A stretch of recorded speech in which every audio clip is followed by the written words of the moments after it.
¿Cómo están? ¿Cómo están, queridos amigos telespectadores? Aquí estamos en TV8, en nuestro bloque Verdadera Justicia. Una vez más junto a ustedes. Como le hemos dicho siempre, esta es una filial de Antimafia 2000 a Italia, Antimafia 2000 Argentina, Antimafia 2000 Uruguay, Antimafia 2000 Paraguay, Antimafia México y ahora también en Chile. Aquí estoy junto a María Cecilia Bartolini. Hola, hola, ¿qué tal? ¿Cómo están? La semana pasada les habíamos hablado un poquitito de que estábamos remozando la cara en el canal y tenemos a nuestras espaldas un mural precioso que entre todos acá aportamos un poquitito, esperamos que les guste, a nosotros nos encanta. Sí, sí, la verdad es que todos pusimos un granito de arena, pero lo más importante, más allá del mural, fue la camaradería, la actitud de camaradería entre todos los colaboradores acá de nuestro canal, nuestro TV8. Un canal de lucha, un canal de verdad, donde buscamos develar las injusticias para que usted, señor telespectador, esté informada por estos servidores que están aquí en su pantalla. Ahí teníamos una pequeña visión de la...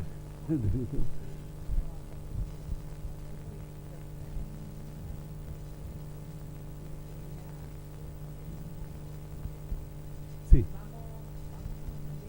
Sí, vamos a partir un poco con el tema internacional para redondear un poco lo que hemos estado diciendo, porque los eventos se van presentando y bueno, nosotros no podemos dejarlo inconcluso, sino que tenemos que irlo cerrando.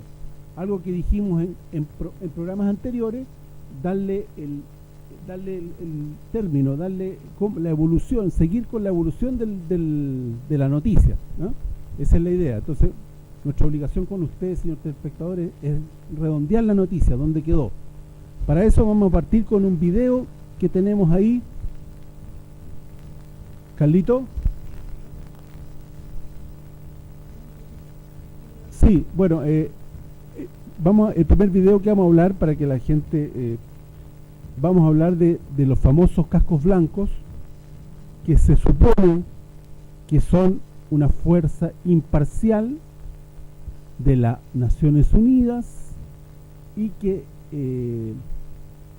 están para ayudar a la gente, los heridos en guerra, ¿cierto? Sí, a la gente, sí, que, a la sufre. gente que sufre por estos enfrentamientos, Pero ya en realidad esta guerra. Pero ya supimos, por ejemplo, la semana pasada de que Estados Unidos le quitó el financiamiento a los cascos blancos. Entonces eso nos da una pauta de quiénes son los cascos Ya no blancos. son tan imparciales. No son tan imparciales. Después de todo. ¿No?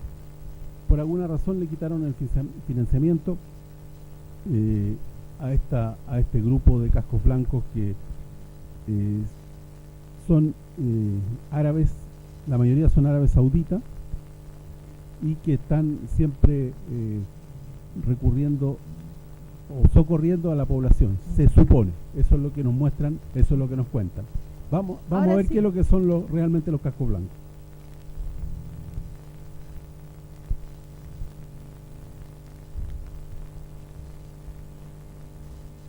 Estamos esperando el video.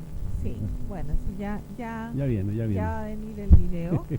Rusia acaba de presentar los testimonios de dos médicos sirios que afirman que no hubo ningún ataque químico en la ciudad de Duma.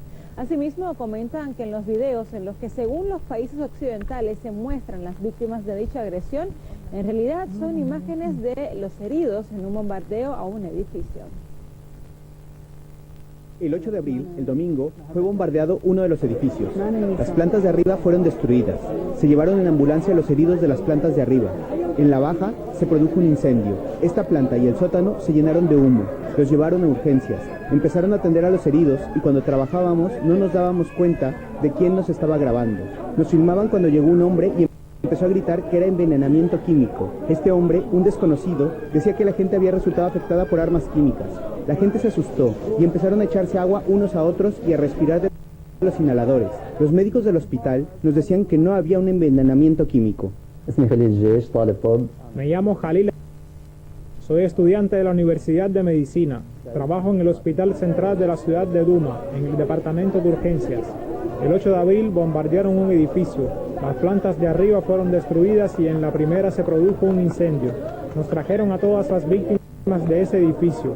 Los residentes de los pisos superiores tenían signos de asfixia por el humo del fuego.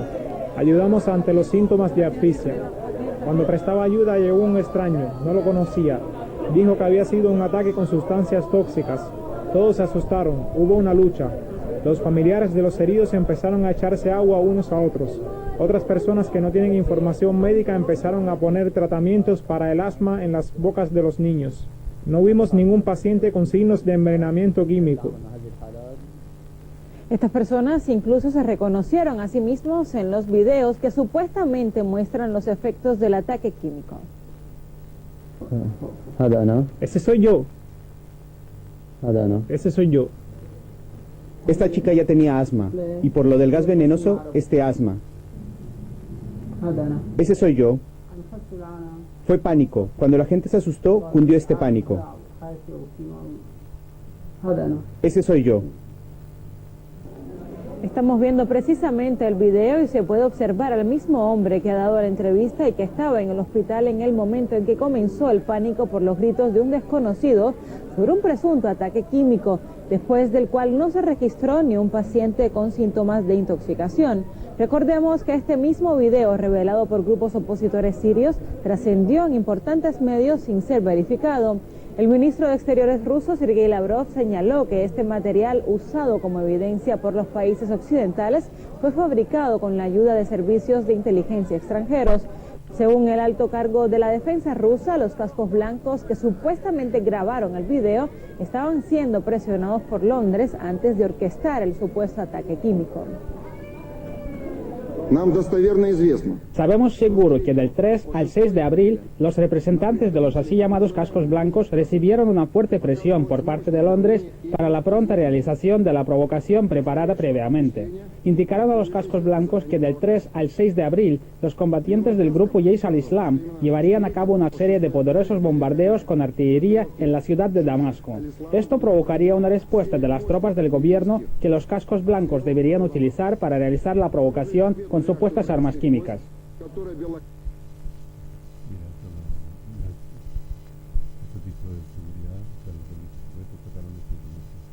Bueno, ahí tenemos una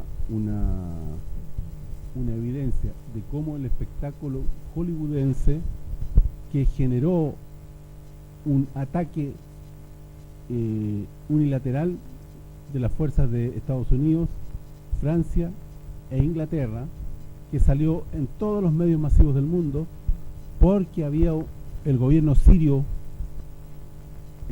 funesto, el líder sirio, había atacado con agentes químicos a su pueblo. En función de eso, en todos los medios masivos salió eso para justificar el ataque que hicieron como una provocación, porque todos estos ataques son parte de la provocación. Estados Unidos está derrotado en Siria y se resiste a dejar Siria, porque significa salir con la cola entre las piernas. Una potencia, la primera potencia mundial desde el punto de vista económico y militar, salir con la cola entre las piernas sería muy mal visto para el mundo, digamos. Entonces, para justificar su no salida, hacen estas provocaciones y después vienen por la televisión masiva, anuncian estos atacan al objetivos supuestamente donde estarían las armas químicas, las que nunca han encontrado. No, de hecho se encontró cloro y se encontraron otras sustancias, una procedente de Alemania, que era el cloro, y otra procedente de Salisbury. Pero más allá de eso, hay que recordar también que después de estos ataques, el presidente Macron visitó a Estados Unidos y él le pidió a Trump que no dejaran Siria, que ellos tenían que seguir después de esta guerra, después de ganar esta guerra, tenían que seguir allí para de alguna manera verificar que efectivamente el pueblo sirio estuviera en paz, que no hubiera más guerras, que no hubiera más ataques, y que ellos consiguieran ¿cómo se llama? Elecciones democráticas y todo lo demás. Entonces, aquí hay que preguntarse, perdón, ¿quién está provocando la guerra? ¿Quién está provocando los bombardeos? Ellos. Y ellos se quieren quedar para que no haya más bombardeos, pero ellos tienen que dejar de hacerlos. Nadie más está bombardeando. Bueno, Israel también está bombardeando Siria ahora, pero ellos producen estos bombardeos y luego se tienen que quedar para ratificar que no haya más bombardeos. Claro. Perdona, y ellos bombardean supuestamente terroristas que son los mismos que ellos mismos financian y ponen ahí. Entonces es un verdadero circo. Y la verdad es que la manipulación mediática en los medios masivos, en los medios habituales, es realmente es desesperante, porque no sé, a lo mejor usted, señor telespectador, cree que estamos locos por decir una cosa como esta. Mire, aquí tenemos un video que le va a mostrar cómo ellos inventan estos atentados, para que vean ellos, que son hijos de Hollywood, son capaces de inventar estas cosas para manipularlas a su arbitrio, a su antojo, y lo han hecho siempre, desde decenas de años, para fabricar las guerras. Vamos con el segundo. Vamos con el video, por favor. Vamos con el segundo, Carlito. No hay problema. Lento, vamos a esperar. Bueno, entonces, en estos últimos días hay que mencionar también que Israel ha estado bombardeando Siria. Según ellos ha estado bombardeando exactamente de acuerdo a lo que ellos dicen, la construcción de un falso Irán en territorio sirio. No sabemos si eso es realmente así, no sabemos si hay civiles o no heridos, me parece que sí es.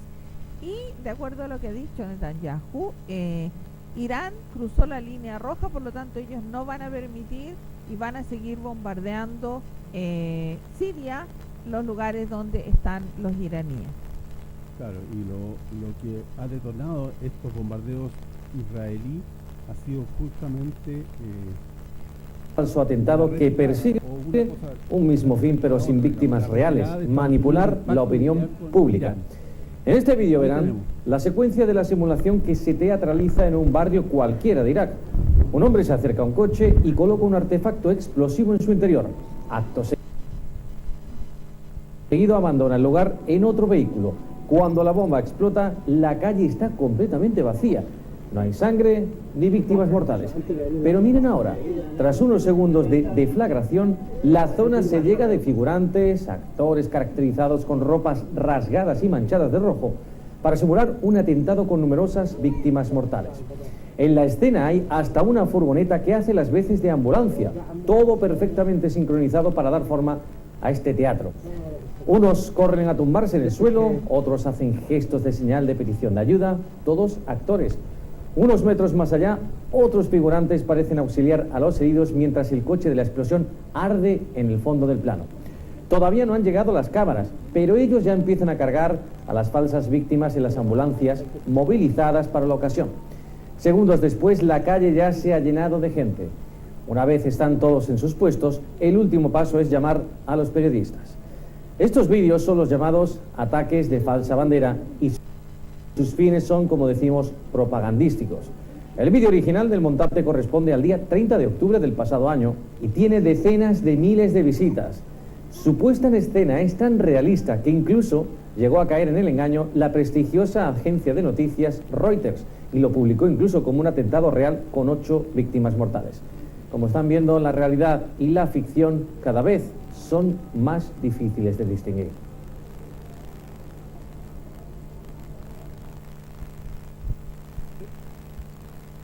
Bueno, estos videos, queridos telespectadores, nos revelan cuál es el proceder de las fuerzas del imperio, de las fuerzas de la OTAN, que hacen este tipo de atentados de falsa bandera para llevar a cabo sus propósitos. Empezando por el 11 de septiembre del 2001, el mayor atentado de falsa bandera que comenzó la Tercera Guerra Mundial y que les dio licencia para atacar cualquier país sin tener que pasar por el Consejo de Seguridad de las Naciones Unidas, sino que diciendo solamente que había terroristas, ellos se dieron la licencia para atacar cualquier país. Y ahora en cualquier evento de esta naturaleza, ellos hacen un atentado de falsa bandera, como los que han ocurrido en innumerables veces en Irak, en Afganistán y en Siria, y también en los países de Europa, para justificar el entrar en guerra, porque Estados Unidos no tiene otra cosa más para sostenerse que entrar en guerra, antes de que China se lo coma.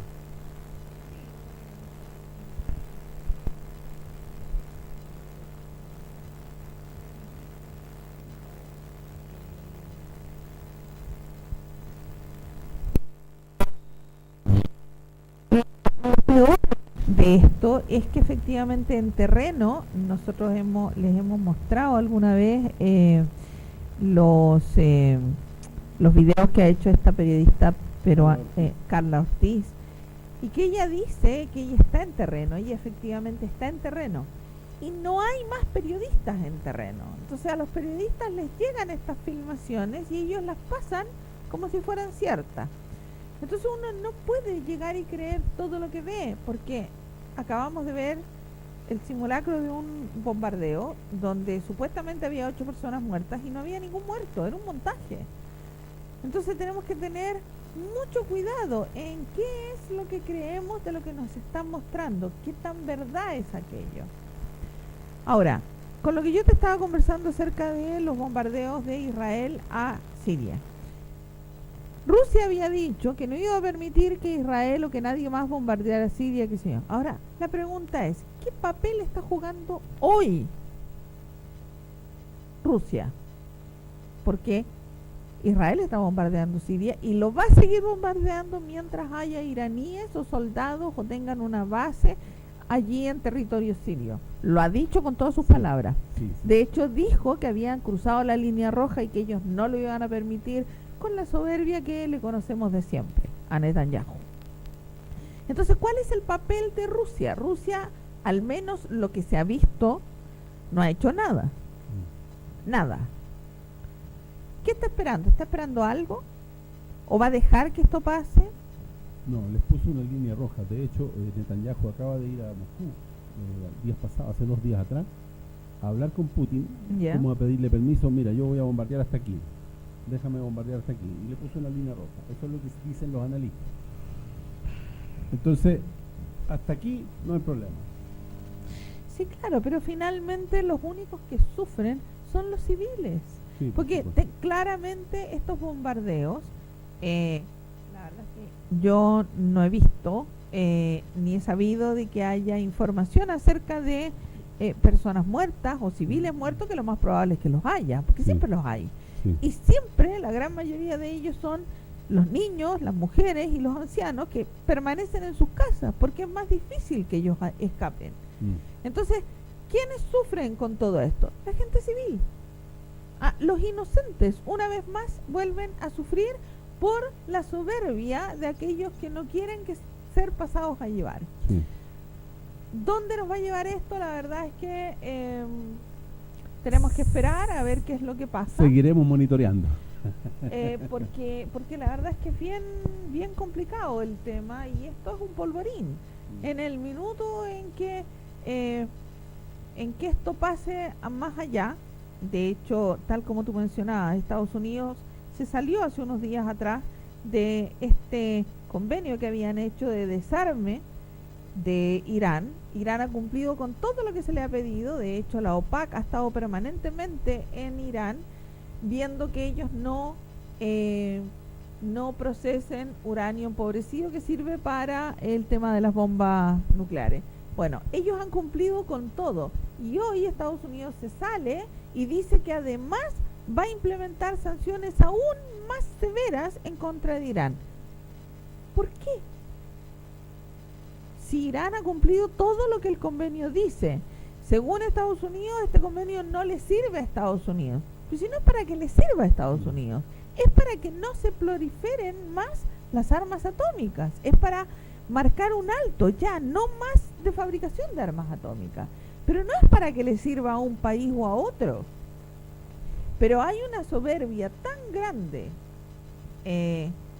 en la voz y en el hablar de Trump, que simple y sencillamente no soporta, no aguanta. De ellos es la guerra, punto. Entonces, ahí hay que seguir viendo qué es lo que pasa. Irán dijo que él no se iba a salir del convenio, pero que si le colocaban sanciones, él se salía y empezaba otra vez a fabricar uranio para hacer bombas atómicas. Claro, enriquecimiento de uranio. En este momento el convenio le permite enriquecer uranio hasta el 4%, casi el 4%. Y para fabricar una bomba atómica se necesita enriquecer el uranio hasta el 85%, si mal no estoy equivocado. Y por supuesto se necesitan centrífugas especiales, etcétera. Correcto. Etcétera. Así que, pero bueno, él dijo eso. Hay que recordar también aquí otra cosa, que es que Estados Unidos tiende a hacer siempre lo mismo y tiende a repetir historias. En Libia se dijo, no, hay que desarmar, hay que quitarle las armas químicas, las armas nucleares, qué sé yo, no sé qué, no sé cuánto, y después Estados Unidos lo invadió.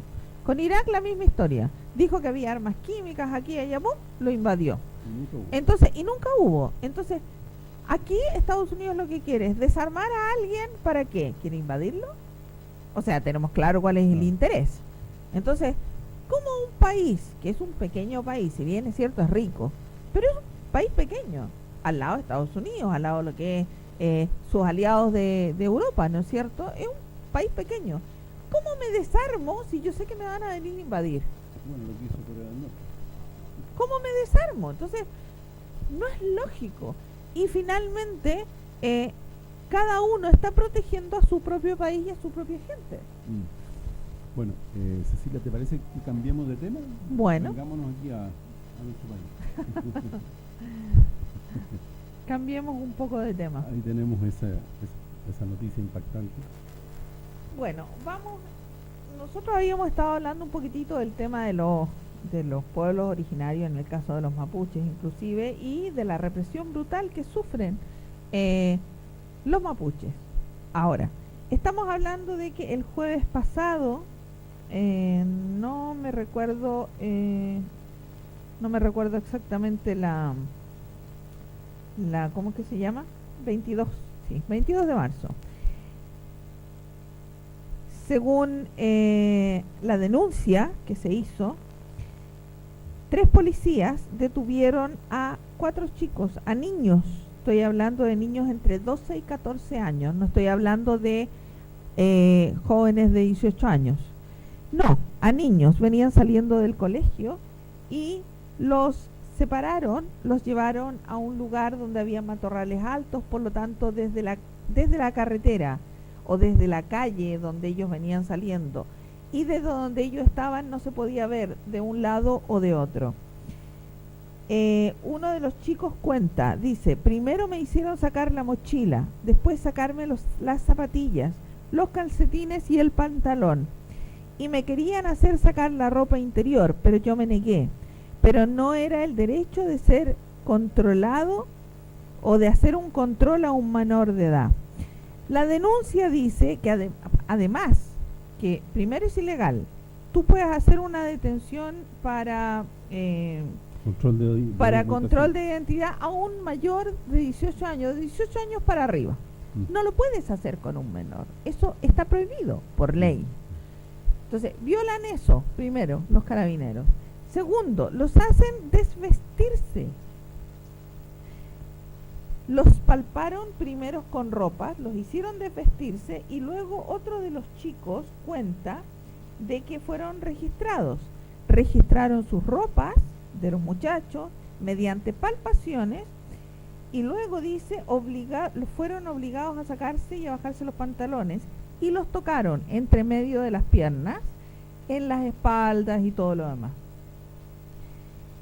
El otro chico cuenta además que uno de los funcionarios le muestra marihuana, le muestra una pipa y le muestra otras cosas y le dice, sácate los pantalones. Lo amenaza que le va a dar un tiro si no se tira al suelo y se saca los pantalones. A lo que el niño, por supuesto, lo hace. Estamos hablando de criaturas de 12 y 14 años. Son niños. y les dijo el policía que si no lo hacían, los podían cargar con esta marihuana y los iban a llevar al Sename y les iban a cagar la vida. A eso se le llama amedrentamiento. Y estamos hablando de amedrentamiento contra menores de edad. Eso me suena a tácticas nazis. Ahora, yo recuerdo haber leído el año pasado un artículo de jóvenes que hoy tienen más de 18 años, que son niños mapuches, y que ellos sufrieron exactamente lo mismo, solo que a ellos los iban a buscar al colegio. Los sacaba policía, fuerzas especiales, no hablo de un carabinero común y corriente, fuerzas especiales. Los sacaba del colegio, los llevaba detenidos, los amenazaban para, posteriormente lo que ellos pensaban era para que ellos no fueran a luchar el día de mañana cuando tuvieran la edad para luchar por sus tierras, por su gente, por poder vivir en paz. Claro, sí. Finalmente estamos hablando de la posibilidad de vivir en paz. Entonces, es atroz, es simple y sencillamente atroz. Estamos hablando de violación de todo. Estamos hablando de violación de los derechos de los niños, porque son niños. No estamos hablando de un adulto, estamos hablando de niños. Violación de los derechos del niño. Y no se hace nada. Ahora hay una denuncia, ahora hay que esperar qué es lo que pasa con eso, ¿ya? Hay que esperar exactamente qué es lo que pasa con eso. Y aquí tengo yo sé que a muchos de nosotros, al menos ahora, en esta época, lamentablemente en el colegio no existe el ramo que teníamos nosotros cuando estábamos en el colegio, se llamaba Educación Cívica, donde se nos enseñaba todos los derechos y las obligaciones que teníamos nosotros por ser ciudadanos en este país. Y una de las cosas que se hacía era aprender la Constitución. Yo tengo claro que en el colegio hoy a los jóvenes no se les enseña lo que es la Constitución. Y la Constitución, en el artículo 19, habla de derechos y deberes constitucionales. Este dice, el derecho a la vida, la Constitución asegura a todas las personas lo siguiente. Artículo primero, derecho a la vida y a la integridad física y psíquica de la persona. Estos policías pasaron a llevar ese artículo. Y lo otro dice igualdad ante la ley en Chile. No hay persona ni grupo privilegiado. En Chile no hay esclavos. Y el que pisa su territorio queda libre. Hombres y mujeres son iguales ante la ley. ¿Ok? Y estos carabineros pasaron a llevar eso, porque ellos, más allá de pertenecer a la etnia mapuche, son chilenos, viven en este territorio. Por lo tanto, esta Constitución... Y aunque no lo fueran, de acuerdo a la misma Constitución... Claro, y aunque no lo fueran, simple y sencillamente viven en el territorio. Por lo tanto, la Constitución los protege. Y han sido violados esos dos, aparte de los derechos del niño, por supuesto, y los derechos humanos de una persona, cualquiera. Y ni el gobierno, ni las autoridades, ni nadie dice nada. Hay una denuncia que hizo, por supuesto, la familia con respecto a este tema, y vamos a ver qué es lo que pasa. Vamos a ver qué es lo que pasa con eso. Vamos a seguirla. Vamos a seguir qué pasa, porque esto es gravísimo, pero gravísimo. Estamos hablando de niños. Y ojo, en ese artículo que yo leía, estos chicos que habían pasado por estas cosas, que habían sido sacados por la policía del colegio, siendo niños, estamos hablando de pequeños de menos de 18 años, siendo niños entre 8, 10, 12 y 14 años, y habían sido llevados, detenidos y amedrentados por la policía.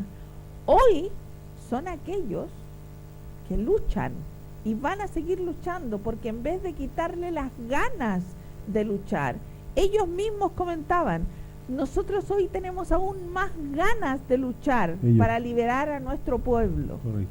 Ellos quieren amedrentar con tácticas nazis, pero las conciencias de los mapuches no se terminan, ¿no? Ellos no se amilanan con esto.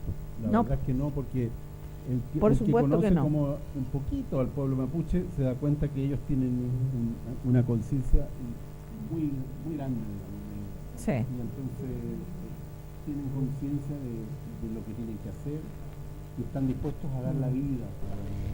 Tienen una conciencia muy diferente a la nuestra y es aún mucho más rica porque tienen la conciencia de pertenecer a la tierra. Ellos no son poseedores de la tierra, les pertenecen tierras ancestrales donde han vivido siempre y por las cuales luchan, pero ellos son parte de la tierra. Tienen una mentalidad radicalmente distinta a nosotros, a los Wincas, absolutamente distinta. Entonces yo espero, de verdad, espero que esta vez la justicia no haga diferencias, que también está estipulado en la ley, la diferencia que ni la ley ni personeros de la ley pueden hacer diferencias con respecto a este tipo de situaciones. Aquí los carabineros deben ser destituidos y deben ser enjuiciados por lo que acaban de hacer a niños, porque estamos hablando de niños. Deberían ser por lo menos destituidos totalmente. No, y enjuiciados, perdóname. Sí. Ahora, a propósito de diferencia, tú tenías algo del fiscal Abbott. Muy interesante. Bueno, tenía que ver también un poquitito con respecto a la diferencia. Habíamos hablado la semana pasada de las diferencias que hace el fiscal Abbott y que de hecho el fiscal, el fiscal nacional. Sí, y el fiscal Gajardo decía que es un muy mal precedente porque el fiscal nacional había solicitado al resto de los fiscales que fueran, ¿qué palabra usó? No me recuerdo. No, que tuvieran en consideración el cargo público y que una investigación determinada podría afectar el cargo público o el desempeño de esta persona en su puesto y eso podría afectar a la nación. Eso fue lo que dijo. Y el fiscal Gajardo dijo que eso era brutal, que eso no puede ser, porque resulta que en Chile todos, de acuerdo a lo que yo acabo de leer en la Constitución, el artículo 19, número 1, inciso 1, dice que todos somos iguales ante la ley y ante todo. Para la Constitución todos somos iguales. Todos. Aquí no hay grupos de privilegio, ni por cargo, ni por cara, ni porque si eres blanco, moreno, tenía el pelo rubio, castaño, no. Todos somos iguales ante la ley. Todos. Debiéramos ser iguales. Bueno, debiéramos. Y lo que dice el artículo 19, el capítulo 3, artículo 19, inciso 2, dice, igualdad ante la ley. En Chile no hay persona ni grupo privilegiados. Hombres y mujeres son iguales ante la ley. Pero luego dice, ni la ley ni autoridad alguna podrán establecer diferencias arbitrarias. Lo que está haciendo el fiscal Abbott al solicitar al resto de los fiscales que tengan en consideración cuando hacen una investigación que no vaya a ser por el cargo que tenga la persona que están investigando, no vayan a de alguna manera obstaculizar su desempeño público. Eso es anticonstitucional, porque ni él ni nadie, ni la ley siquiera puede hacer alguna diferencia. Nosotros sabemos que en este país hay dos clases de personas. Están todos aquellos que tienen cargos públicos, diputados, senadores, ministros, pertenecientes a cualquier partido político, porque la verdad es que todos entran en el mismo saco. Ellos tienen privilegios y los empresarios, por supuesto, porque bueno, hay plata ahí. todos ellos tienen privilegios, tienen un trato de acuerdo a la ley. Y de hecho, lo dijo el mismo fiscal Abbott, hay que considerar que eso no afecte el buen funcionamiento del país. Y por otro lado estamos todo el resto, todos nosotros, los que andamos a pie, los que no tenemos ni uno, los que vivimos de un sueldo, los que no tenemos plata para colocar en la mesa para que nos libren de alguna sentencia. Eso somos el resto. Entonces en este país se viola la Constitución cada vez que se hace un convenio para librar a alguien de no ir preso porque es fulano o diputado o senador o es gerente de una empresa. Cada vez que eso pasa se viola el artículo 19, inciso 2 de la Constitución de este país. Yo les recomiendo a cada uno de ustedes que lean la Constitución y se van a dar cuenta todas las violaciones que hacen todos aquellos personeros que se consideran por sobre de la ley. Todos los días podemos ver en televisión cómo se viola la Constitución y nadie le hace caso. Nadie le hace caso. Y los jueces, los fiscales, los parlamentarios y los presidentes han jurado respetar la Constitución. Y no lo están haciendo. Y no lo están haciendo. De hecho, hay ahora todo el tema del Tribunal Constitucional y el tema de que trataron de obviar una de las 3 causales, la objeción de conciencia y todo lo demás. Bueno, resulta que en la Constitución, para seguir con el tema, digamos, en la Constitución, en el artículo 19,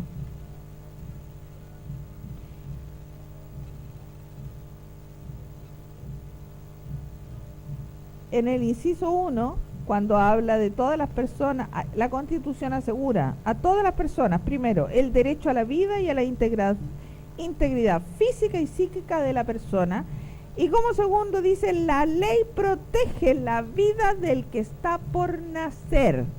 Por lo tanto, si yo entiendo español, esta ley que dice que se acepta el aborto en 3 causales, que no habla de que si es o no es persona, no, habla de el aborto en 3 causales, va directamente en contra de esta parte de la Constitución, en el inciso 1, que dice que la ley protege la vida del que está por nacer. No se está cumpliendo tampoco, porque hay una ley que dice que yo puedo abortar cuando yo quiera. Y si yo voy y digo, no, es que me violaron, aborto, pum, violo la Constitución, cada vez que hago eso. Y cada vez que se hace un trato o un convenio para que un honorable no vaya preso por las chanchadas que hacen, también violo la ley, porque todos somos iguales y él no tiene por qué tener un trato distinto. Eso también está en la Constitución.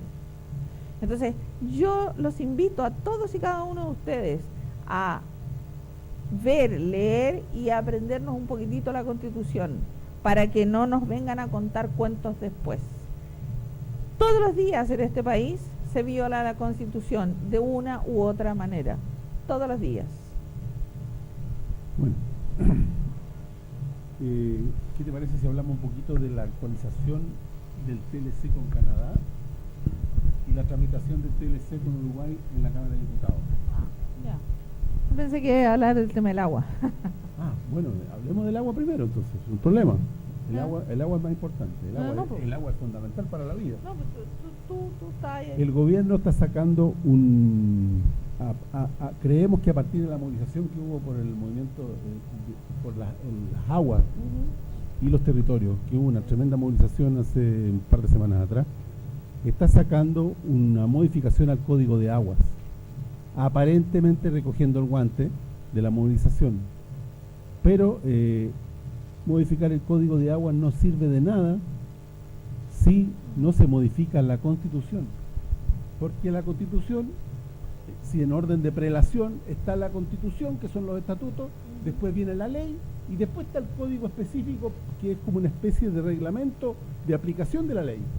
Entonces, ¿qué saco con modificar el código si no modifico la Constitución? ¿Cierto? No hay ninguna posibilidad. Es que ahí está el engaño. Ahí está el engaño. Ahí Entonces, está el engaño. Entonces, ahí el gobierno da una respuesta aparentemente al pedido popular. Recordémosle a nuestros telespectadores que hay varias partes de nuestro país que están quedando sin agua.